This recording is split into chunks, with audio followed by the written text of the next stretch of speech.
Magtatapat sa second round ang Minnesota Timberwolves at Golden State Warriors. Napakagandang series rin ito. Makakalaban na ni Anthony Edwards ang isa pang legend na si Steph Curry. May bagong bibiktimay na naman ba si Ant-Man o siya naman ang mabibiktima? At sino nga bang liyamado dito sa T-Wolves at Warriors?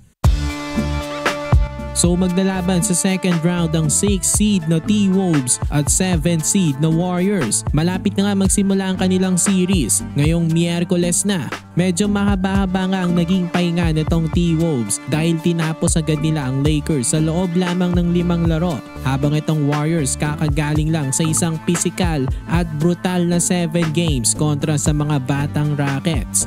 May home court advantage na sa second round ang T-Wolves. Exciting nga na series ito. First time ngang makakalaban ng rising star na si Ant-Man Anthony Edwards, ang greatest shooter of all time na si Steph Curry sa playoffs. Na-eliminate na nga ni Ant-Man last year si KD. Ngayon naman si LeBron James. Ang susunod niyang gustong pabagsakin ay itong si Steph Curry. Aware nga si Curry doon at alam niya na rising star na nga itong si Edwards. Magiging exciting ang kanilang duel nitong second round. This playoffs nag-average si Ant-Man ng 27 points per game, 8 rebounds at 6 assists. Habang si Steph Curry naman nag-average ng 24 points per game, 5 rebounds at 5 assists. Lamang si Edwards pero dikit na dikit lang ang kanilang stats. Ngayon naman, pag-usapan naman natin ang kanilang mga supporting cast. I think itong magiging factor sa series. Kung sino ang may mas magandang tulong mula sa kanilang mga supporting cast, ayun ang tingin kong magwawagi sa series. Sa Timberwolves, pumapangalawa nga kay Ant-Man si Julius Randle with 22 points per game, Jaden McDaniel 17 points per game at Naz Reid na may 11 points per game. Nag-average nga ng 26 ang bench ng T-Wolves per game.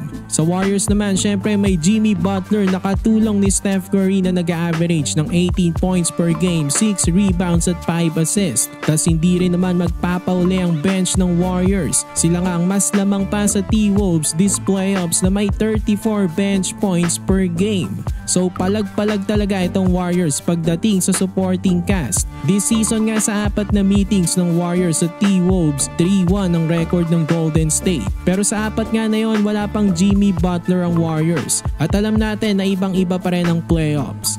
Ang tanong, sino nga bang liyamado dito sa T-Wolves at Warriors? Tingin ko, opinion ko lamang ito, liyamado dito ang Timberwolves. Una, dahil may home court advantage sila. Pangalawa, lamang na lamang sila sa size. Tingin ko madodomina ulit nila ang points in the paint at lalamang rin sila sa rebounds. Tapos meron na silang closer at legit na superstar na si Ant-Man.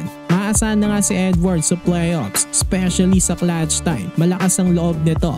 Actually, parang Rockets nga lang din itong T-Wolves. Physical maglaro at marami ring magagaling dumipensa.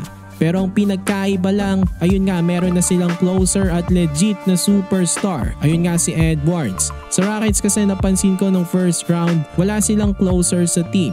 Masyadong kulang pa sa experience ang kanilang best player na si Jalen Green na hindi nga masyado nagparamdam sa Rockets nung first round. Unlike dito sa Wolves, meron silang reliable na kang superstar na kapag kinakailangan ng instant basket, pupunta nga sila kay Edwards. At isa pa, posibleng mas pagod itong Warriors dahil umabot nga sa 7 games ang kanilang series. May edad na nga itong sila Curry, Green at Butler. So mabigat-bigat para sa kanila yung wala masyadong pahinga. Ang mas batang team na T-Wolves, medyo mahaba ang pahinga at hindi sila nanggaling sa isang pisikal at brutal na series. I think hindi naman ganon ka-pisikal ang Lakers kumpara sa Rockets. Dinomina nga lang ng T-Wolves ang depensa ng Lakers. So I think ang Timberwolves ang liyamado dito, pero malaki rin ang chance ng Warriors na manalo dito at maka-advance sa next round. Magaling pa rin sila Steph Curry at Jimmy Butler, kahit nga may mga edad na maaasahan pa rin. Tas alam natin na well-coached team rin itong Golden State. So may tulog din talaga ang T-Wolves dito. Pero kayo mga kabakit, sino ang tingin nyong liyamado dito? Okay lang naman mag-predict. I-comment nyo na sa ibaba ang tingin nyong mananalo dito sa Wolves versus Warriors. Pag-usapan natin yan.